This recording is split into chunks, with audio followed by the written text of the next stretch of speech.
안녕하세요, 로빈입니다. 이번 시간에는 액티베이션 펑션에 대해서 한번 알아보고자 합니다. 이 액티베이션 펑션이라는 것이 왜 등장을 해야 하고, 그리고 어떤 역할을 하는지, 그리고 이 각각의 액티베이션에 대한 example들을 살펴보고 마치도록 하겠습니다. 일단은 우리는 이 뉴럴 네트워크 모델을 볼 때 항상 이렇게 DB라는 용어를 많이 써요. 그러니까 딥뉴럴 네트워크 혹은 딥러닝 뭐 이런 식으로 부르잖아요. 그래서 여기서 이제 DB라는 것은 말 그대로 여러 가지 의미로 해석할 수 있지만, 이제 대표적으로는 보통 CNN 모델을 생각했을 때 이 모델이 이렇게 딥하게 쌓이는 거, 여러 컨볼루션 레이어가 이제 쌓이는 이 모습을 보고 딥뉴럴 네트워크라고 많이들 부르는데요.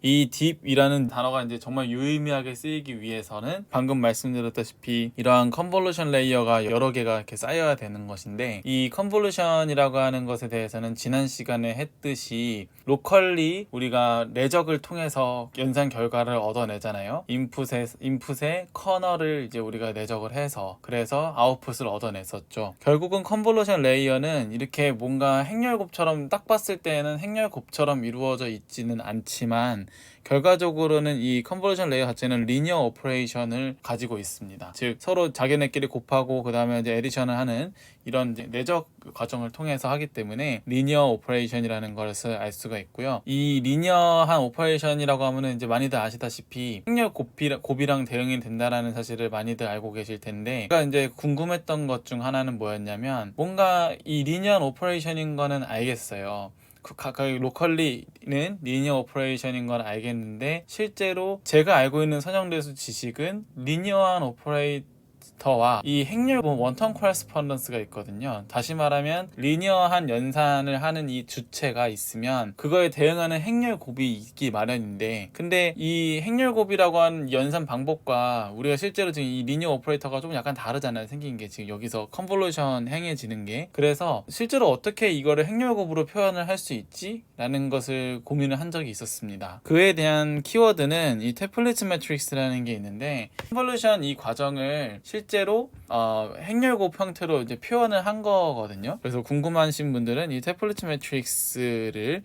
키워드로 해서 검색을 해보시기 바랍니다. 어쨌든 방금 말씀드린 내용을 조금 더 얘기해보면, 수학적으로 이 선형대수에서 리니어 알지브라에서는 이 리니어 맵과 그리고 이 리니어 맵에 대응하는 매트릭스가 정확하게 하나씩 대응이 됩니다. 그래서 리니어 맵이 있으면은 그에 대응하는 행렬 표현을 줄 수 있고, 그리고 행렬이 하나 주어지면은 이 행렬로부터 우리가 리니어 맵을 하나 컨스트럭션 할 수 있습니다. 그래서 원턴 코레스폰던스 1대1 대응이 있게 되고요.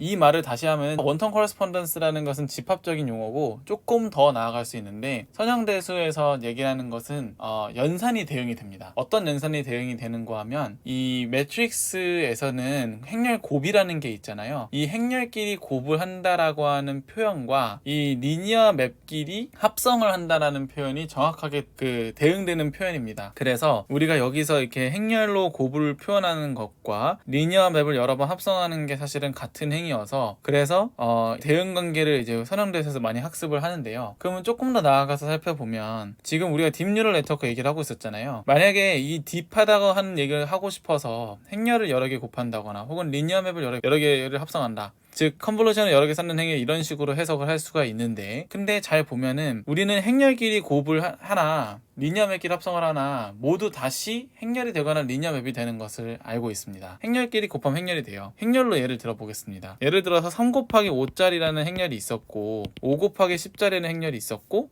10 곱하기 20짜리라는 행렬이 있었어요. 그러면 이 행렬 3개가 있으면 우리는 이 행렬 3개를 따로따로 가져가고 싶지만, 이 행렬끼리의 곱을 수행하잖아요. 그럼 사실은 3 곱하기 20짜리의 행렬이 나오게 됩니다. 이게 무슨 말이냐면, 행렬을 나는 3개를 이렇게 쓰고 싶었는데 사실은 이런 3 곱하기 20짜리의 행렬을 하나 쓴 거랑 별반 다를 게 없는 거예요. 근데 이 상황을 원한 게 아니거든요. 독립된 행렬 3개를 원한 것이지. 그래서 이러한 상황이 왜 발생했는가 하면, 이 행렬끼리는 곱해도 행렬이 된다는 거, 즉 리니어한 그 대상끼리는 합성을 해도 다시 리니어가 된다라는 성질 때문에 그렇습니다. 그래서 이렇게 연달아서 우리가 이제 어떤 하나하나의 컨볼루션을 뭔가 의미 있게 카운팅을 하면 쌓아나가고 싶다면 단순히 컨볼루션을 여러 개를 연달아 쭉 쌓는 것이 아니라 중간중간에 컨볼루션이 끝날 때마다 액티베이션 펑션이라는 넌리니어리티를 추가해 주어야만 합니다. 이 액티베이션 펑션의 대표적인 이그젬플을 몇 개 살펴볼 텐데, 첫 번째로는 시그모이드가 있습니다.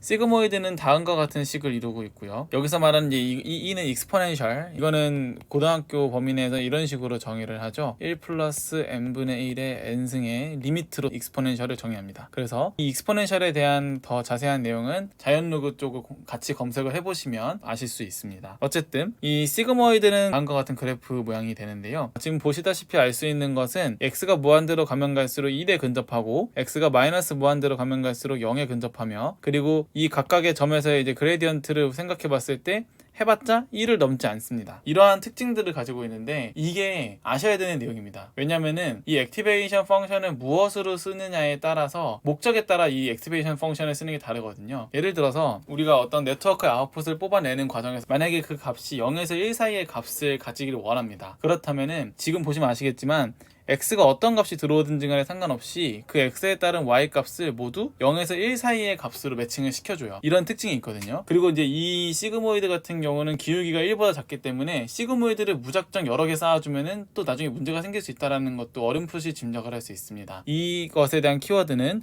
Vanishing Gradient Problem이라는 단어로 검색을 해보시면 많이 자료가 있으니까 검색을 해보시기 바랍니다. 간단하게만 설명을 드리자면 우리가 이제 뉴럴 네트워크를 딥하게 쌓잖아요. 그래서 액티베이션 펑션이 필요하다는 것도 알았어요. 그래서 근데 그 액티베이션 펑션을 전부 다 시그모이드로 다 처리를 해버리면 엄청나게 깊어졌을 때 백프로파게이션이라는 이제 그 프로세스가 있는데 다음에 다루겠습니다. 그 백프로파게이션이라는 프로세스로 이제 이 웨이트를 업데이트를 하다 보면은 거의 첫 번째 단에 있는 이 웨이트는 업데이트가 되지를 않아요. 왜냐면 웨이트를 업데이트한다는 건 결국 그 그레디언트 값만큼 우리가 업데이트가 되는 건데, 그레디언트가 지금 1보다 작기 때문에 계속 누적해서 이 그레디언트가 업데이트가 되면은 계속 곱해가면서 하거든요. 1보다 작은 값을 계속 곱해 나가다 보면은 0에 거의 가까워지기 때문에 너무 깊어지면, 그래서 업데이트 되는 양이 거의 없다시피 하게 됩니다. 그러면은 트레이닝이 되지 않겠죠. 웨이트가 업데이트 되지 않으니까. 그래서 그런 좀 단점이 있습니다. 그래서 상황을 보고 잘 쓰셔야 된다는 것을 말씀드리고 싶었고요. 시그모이드 같은 경우는 이렇게 식이 되어 있기 때문에 얘를 한번 미분해 보면은 실제로 1보다 작은지를 확인할 수 있는데, 이 미분을 할 때에는 몫의 미분법이라는 것을 통해서 미분을 하고요. 그래서 실제로 미분을 해보면 분모의 제곱분의 마이너스 분모의 미분값을 위에 써주고요. 그래서 이거를 실제로 이런 식으로까지 구하고 난 다음에, 이런 게 이제 해석학에서 많이 쓰는 테크닉 중 하나인데, 여기 보면은 이 두 개가 1 차이 나잖아요. 그래서 여기다 1을 더해주고 나면은 분모를 하나 이렇게 캔슬레이션 시켜줄 수 있어요. 이런 식으로. 그래서 이렇게 봤을 때는 잘 몰랐는데 조금 변형을 해줘서, 이쪽보다 크죠, 1 더했으니까 이렇게 해줘서 이 값이 1보다 작은 것은 명확하죠? 1보다 작다라는 것을 이런 식으로 실제로 미분을 해서 구해봤고요. 어쨌든 시그모이드의 장단점이 명확하기 때문에 판단을 하고 쓰셔야 되겠습니다. 다음으로는 굉장히 유명한 펑션이죠. 렐루, Rectified Linear Unit이라는 개념이고, 이 렐루의 데피니션은 다음과 같습니다. 0보다 클 때는 x를 주고요, 0보다 작을 때는 그냥 바로 0을 줍니다. 이것에 대한 같은 표현은 max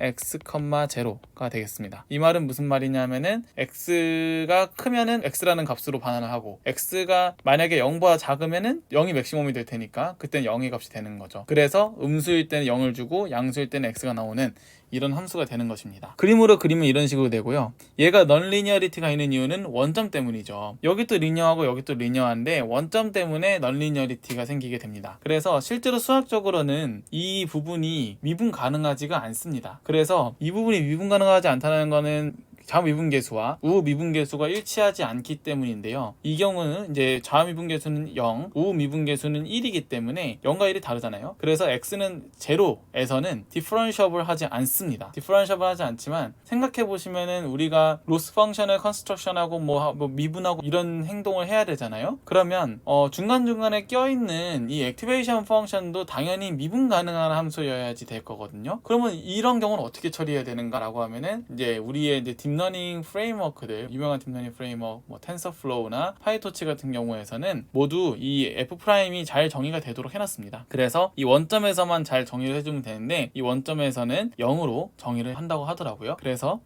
어쨌든 미분 가능하도록 설계가 됐기 때문에 그래서 이제 딥러닝 프레임워크에서 잘 쓰고 있다라고 이해하시면 좋을 것 같습니다. 이 경우 같은 경우는 앞서 말씀드렸던 시그모이드에서의 베니싱 그레이디언트 프로블럼이 상대적으로 덜 일어날 수밖에 없습니다. 이쪽은 다 0으로 처리했고, 그리고 이제 양수인 파트는 전부 다 사실은 y는 x 잖아요. 그러니까 이쪽은 그레이디언트가 1이죠. 그레이디언트가 1이기 때문에 베니싱 그레이디언트 프로블럼이 상대적으로 일어나지 않고 이 정도의 넌리니어티만 주었을 뿐인데 상대적으로 성능이 굉장히 좋다라는 것이 알려져 있죠. 여기서 더 나아간 컨셉으로서 여기가 지금 이쪽을 다 0으로 죽였잖아요. 이 0으로 죽인 게 문제가 될 수도 있다라는 사람들도 있어서 리키 렐루라든지 파라미터라이즈드 렐루라는 것도 있습니다. 그래서 여러 가지의 렐루 컨셉이 있으니까 이런 것들은 사실 전부 다 지금 0보다 작은 부분에 대해서 좀 모디파잉을 한 것이거든요. 그래서 한번 검색을 해보시면 좋을 것 같습니다. 자, 그렇게 해서 이제 액티베이션 펑션들이 이런 식으로 있고, 정말로 이제 딥한 뉴럴 네트워크를 이제 다음과 같이 쌓을 수 있게 되었어요. 아까 그림에서 봤었던 컨볼루션 레이어들이 쭉 있는데, 이 컨볼루션 레이어들이 그냥 이렇게만 쭉 쌓는 것이 아니라 이 컨볼루션 레이어 사이사이마다 끝날 때 이렇게 액티베이션 펑션을 주는 것입니다. 이 액티베이션 펑션을 주는 건 좋아요. 저는 여기서 한 번 더 궁금증이 들었었던 바가 뭐였냐면, 액티베이션 펑션이라는 거는 이런 식으로 공부를 했어요. 뭐 fx가 이렇게 되는 거 오케이, 그리고 시그모이드도 이런 식으로 되는 거 오케이, 알겠습니다. 근데 이거는 x값 하나 들어가면 y값 하나 나오는 실수에서 실수로 가는 함수잖아요. 렐루도 마찬가지고요. 근데 우리는 이 아웃풋을 보면은 쉐입이 막 4텐서 이러잖아요. 그럼 도대체 어떻게 이게 적용이 된 것이냐 라는 저는 의구심이 있었는데, 사실은 아시는 분은 아시겠지만 다음과 같이 적용이 됩니다. 일단 이게 2차원 형태로 표현을 해봤는데요. 어떤 식으로는 상관없는데 이 컨볼루션의 결과가 있을 것입니다. 그럼 결과가 있으면 각 컴포넌트 와이즈하게 어떤 값이 있을 텐데, 그 값 하나하나에다가 이렇게 브로드캐스팅을 해서, 여기 다 이렇게 F가 있는 거죠. 사실은 브로드캐스팅을 해서 여기다가 이렇게 씌우는 것입니다. 그래서 나온 이 결과, 이렇게 합성을 한 거겠죠.